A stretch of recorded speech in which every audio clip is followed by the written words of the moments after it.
Hey, this is Jeff Karras, your behavior guy. I am back. So today I want to make a video mainly for educators, teachers, as they're coming back to school, because this was our first day back with all of our teachers today at school.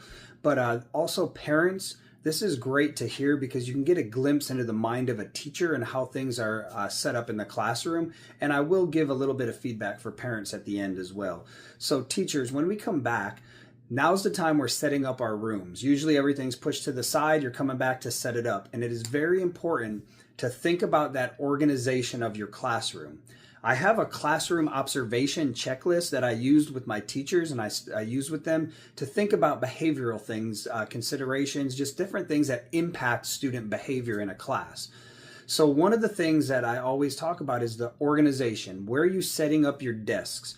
How are you setting up your traffic flow? So if you have materials at one shelf that you want students to get to daily, what does the traffic flow look like from their seats to there? Is it going to be one that causes physical contact, that causes congestion, that causes students to be in an unstructured area where maybe there's going to be some issues? How can we maximize our classroom space so we can see what's going on all student desks and screens, and we can be good, monitoring that? But also, how can we set up the traffic flow, the furniture, the physical arrangement of a room? So while you're doing that, take those things into consideration and think about your transitions, think about the movement through your class. Those are all things that are going to impact behavior in your class.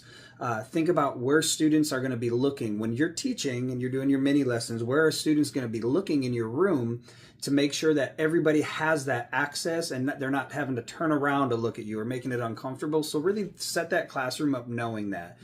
Also, as you're setting up, think about the expectations of everything you're going to do. When you're going to be in small group, when you're going to be in whole group, when they're going to be getting materials. And then start writing those expectations down, because you need to teach that to students on the first day. It doesn't matter how old they are. If they're kindergarten all the way to 12th grade, you need to make sure that they know your expectation, because it's different than another teacher, and they shouldn't just know it. You do need to be clear and explain it.